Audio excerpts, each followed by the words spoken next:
Ces palais s'écroulent sur la grève et la musique désormais est absente de nos oreilles.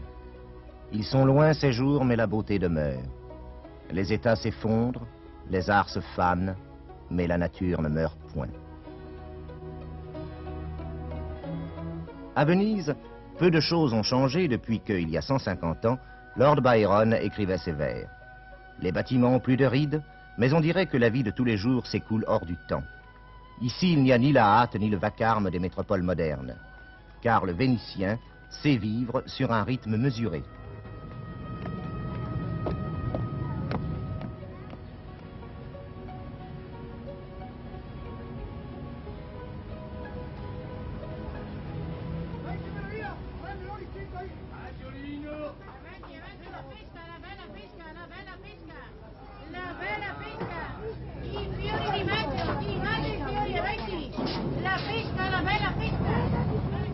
Les gondoles sont toujours en service, mais les canaux les ont remplacées pour les livraisons.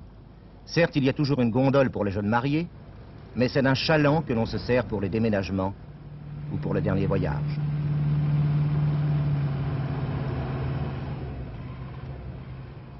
Deux fois par jour, la marée s'engouffre dans le canal, créant un système d'égout naturel. Mais les fondations des bâtiments sont mises à nu. Les murs sont soumis à des vibrations légères et continues. Les organismes vivant dans l'eau de mer s'attaquent aux pilotis de bois sur lesquels Venise a été édifiée. Le sel a un puissant effet corrosif sur toutes les parties de maçonnerie. Un nouveau danger a surgi. Sous la lagune, en profondeur, s'étend une nappe d'eau douce. À force de pomper cette eau, on a créé une dépression et Venise s'enfonce.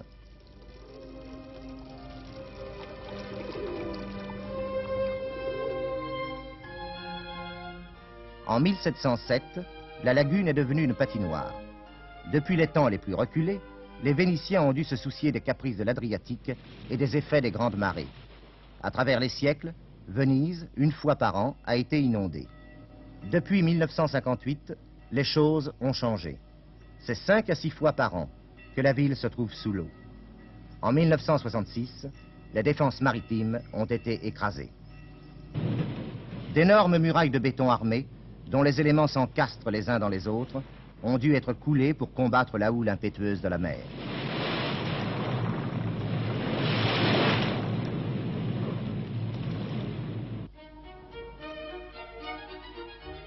Les changements de climat augmentent l'humidité qui monte le long des murs. Les maisons se dégradent plus vite. Les sous-sols sont rendus inhabitables par l'inondation.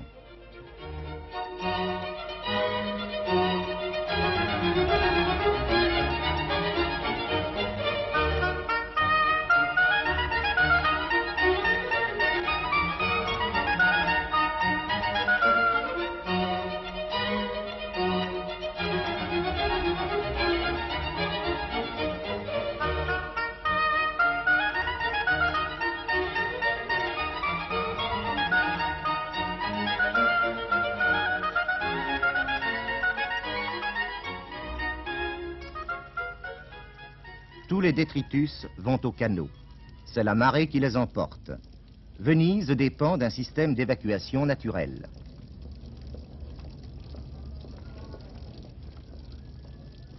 Les jeunes abandonnent Venise. Ils cherchent des logements et des emplois dans les nouveaux faubourgs tels que Mestre, de l'autre côté de la lagune, avec ses immeubles modernes, ses centres commerciaux, ses écoles neuves et ses espaces verts.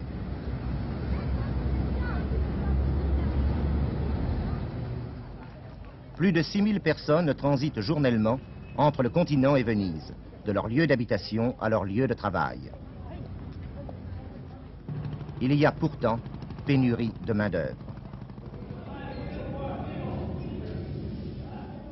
Quelques vieux métiers, comme celui du verrier à Murano, demeurent florissants, mais les artisans sont peu nombreux à maintenir la tradition.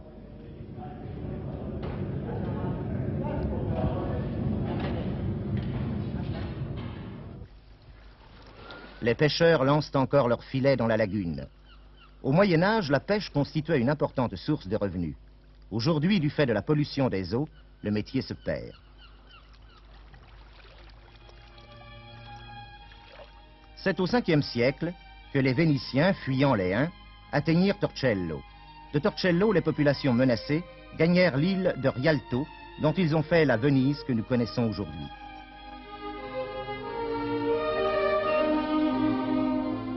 Au 8e siècle, les restes de Saint-Marc furent apportés de Constantinople et placés dans un reliquaire que les Vénitiens abritèrent sous le toit d'une petite chapelle, devenue aujourd'hui la basilique Saint-Marc. C'est alors que commença l'ascension de Venise vers la puissance. L'emblème de cette fière cité était le lion ailé de Saint-Marc. Pendant le XIe siècle, sous l'autorité des doges, Venise acquit des privilèges maritimes. Elle avait défait les Normands et ouvert un commerce florissant avec l'Orient. Elle devint une riche république de marchands, la première puissance commerciale du XIIe siècle. C'est aux astucieuses méthodes commerciales d'une aristocratie de marchands que Venise a dû sa fortune. Une marine puissante, issue de ses propres chantiers, assura la stabilité sous le règne des doges. Pendant tout le Moyen-Âge, les Vénitiens dominèrent les routes maritimes de la Méditerranée. Le Rialto était le plus gros marché d'Europe, où l'on vendait à la fois les produits de l'Orient et ceux de l'Occident.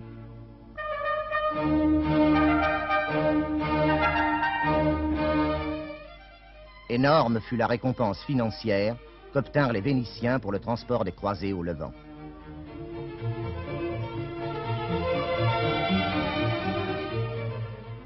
Mais les guerres coûteuses contre les Turcs, la rivalité des autres États, la méfiance envers le pouvoir pontifical, finalement l'ouverture par les Portugais de nouvelles routes commerciales vers l'Inde et l'Extrême-Orient, marquèrent la fin de cette ère de grandeur.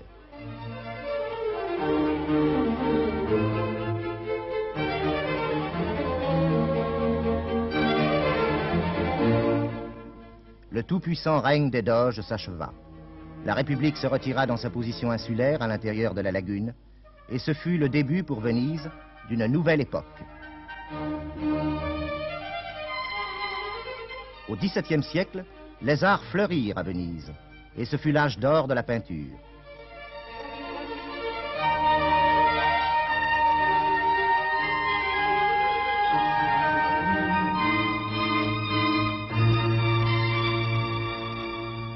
La musique aussi s'épanouit.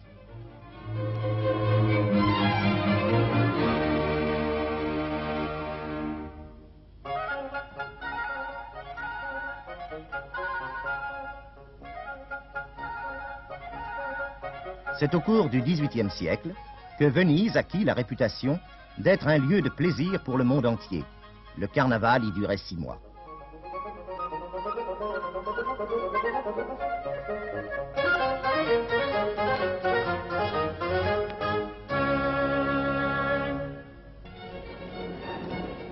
Il y a toujours des régates sur le Grand Canal et beaucoup des scènes peintes par Canaletto et Guardi revivent aujourd'hui.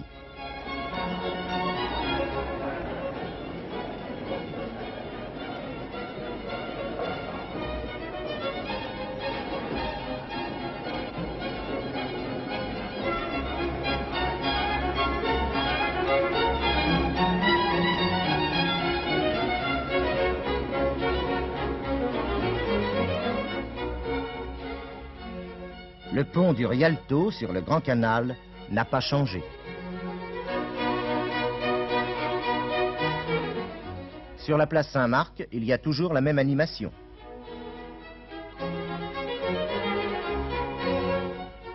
La gondole emmène toujours le voyageur flâner sur la lagune, mais pour combien de temps encore? Jadis, la scène était plus décorative, à la fois majestueuse et élégante. Mais les types vénitiens n'ont pas beaucoup changé. Les costumes sont modernes, mais les traits des visages sont les mêmes qu'à l'époque des maîtres de la peinture du XVIe siècle.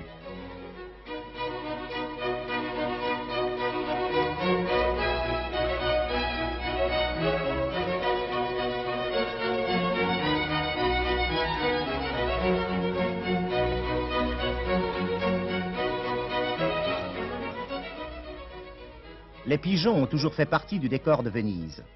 Naguère, la coutume était de remettre 2 pigeons aux doges comme symbole.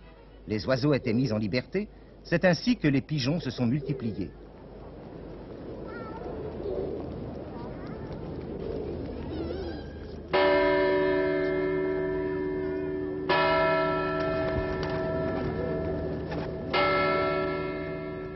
2 fois par jour, les pigeons sont nourris aux frais du conseil. Mais leurs excréments contiennent des acides qui ont contribué à la destruction des monuments et des statues.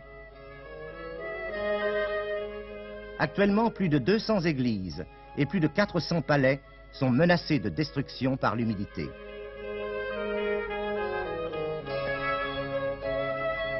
La pollution atmosphérique cause la maladie de la pierre.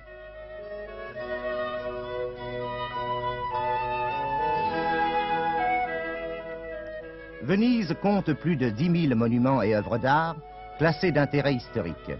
Nulle part dans le monde, on ne trouve une telle concentration de chefs-d'œuvre caractéristiques d'un style et d'une époque.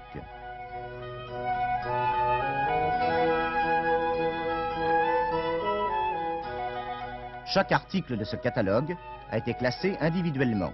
Son dossier comporte des photographies et des renseignements sur son passé et sur son état actuel.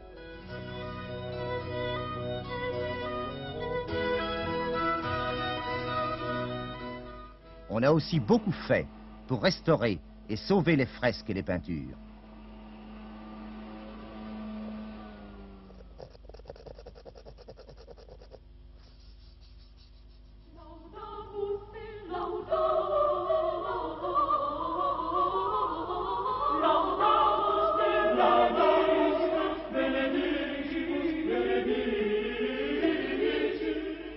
Mais Venise va-t-elle continuer à devenir un musée, à perdre ses habitants, au bénéfice des faubourgs modernes de la terre ferme? La Venise vivante est-elle condamnée à mourir?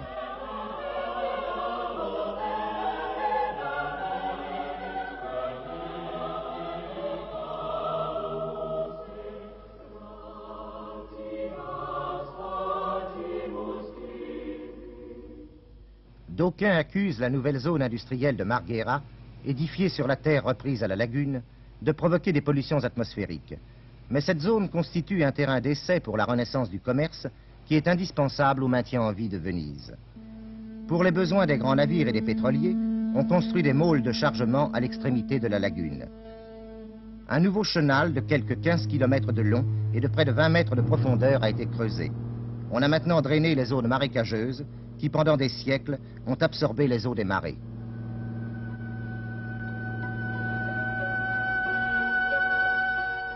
Pour les touristes, Venise est synonyme de romance, d'histoire, de culture et de beauté. Mais bien peu d'entre eux se rendent compte de la gravité du danger qui menace cette ville unique. D'ici à un siècle, Venise pourrait disparaître sous les eaux. Le gouvernement italien, en coopération avec l'UNESCO, a créé le Comité consultatif international pour Venise.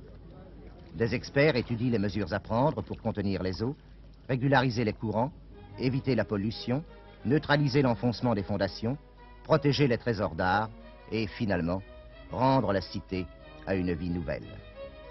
Des problèmes urgents exigent des solutions immédiates. C'est une grande tâche internationale qui requiert l'aide de tous. Faute de quoi, Venise pourrait devenir une nouvelle cité perdue. Oui, Venise est en péril.